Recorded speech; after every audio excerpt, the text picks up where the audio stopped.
We're back again with Ruth, this time sitting in chapter 2, verses 8 through 13. And if you remember where we left off on the last devotion, Ruth has been gleaning in the field of Boaz all day long. She's exhausted. Boaz shows up, notices her, and the foreman goes to say, hey, that's Ruth. And Boaz already knew about who she was. Her character preceded her and what she had done. And now Boaz is going up to Ruth to talk to her. And this is what he says. He says, listen carefully, my daughter. I love that term of endearment. He is making sure she knows that he is considering her one of his right off the bat. He says, do not go to glean another field. Furthermore, do not go on from this one. Join my young women here. Keep your eyes on the field where they reap and go right after them. Indeed, I have ordered the servants not to touch you.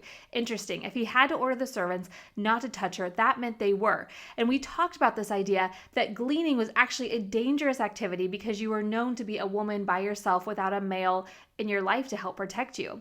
Whether it was actual touch or whether it was words that could have been hurled at her, we don't actually know. But again, he has to order this to let her know that she's protected, which meant she probably felt a little bit at risk.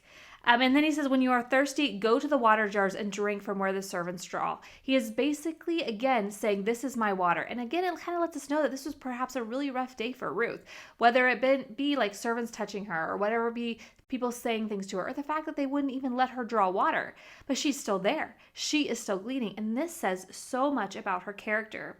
Because this is what she does after he says this to her. She falls on her face, bowing down to the ground, and says, why have I found favor in your sight that you should take notice of me, since I am a foreigner? He never refers to her as a foreigner. He refers to her as one of his servants, one of his girls that he takes care of. And she's telling him, by the way, I'm a foreigner. And Boaz replied to her, all that you have done for your mother-in-law after the death of your husband has been fully reported to me, and how you left your father and your mother and the land of your birth and came to the people that you did not previously know. May the Lord reward your work. And may your wages be full from the Lord, God of Israel, under whose wings you have come to take refuge. He already knows that she has actually given her life over to the God of Israel. And he is saying, may the Lord God protect you. And actually through his protection, he is applying that. The interesting thing is this is one of the first times that we actually see something nice spoken over Ruth. Previous to this, we have seen some harsh things or even no words whatsoever, just being completely ignored. And now all of a sudden she is being brought in as one of them. She is belonging. And can we talk about how our soul so often actually craves to belong? Then she said to him, I have found favor in your sight, my Lord, for you have comforted me and indeed have spoken kindly to your servant, though I am not like one of your female servants. She continually reminds him, hey, I know you want me to belong, but I don't quite belong. Why? Well, we have to understand Jewish law right here. Jewish law actually was said that God put in place when the Moabites were so cruel to the Israelites that a Moab couldn't go into the Jewish tabernacle for up to 10 generations. This meant that Ruth's kids 9 times down would not be allowed to go into the Jewish tabernacle to actually worship God. And because of this, she wouldn't be able to worship God, which this is a time where to worship God, you had to go into the tabernacle. And when we see this, she is basically saying, you know, I am a foreigner. I've got that kind of scarlet letter on me. I am not one of yours. But the beautiful part about the story is we actually see the symbolic nature between Boaz and God, and Boaz is representing God himself. And we see the way that he takes care of her. Even though perhaps law would have said she couldn't go into the Jewish tabernacle, there's provision set in place.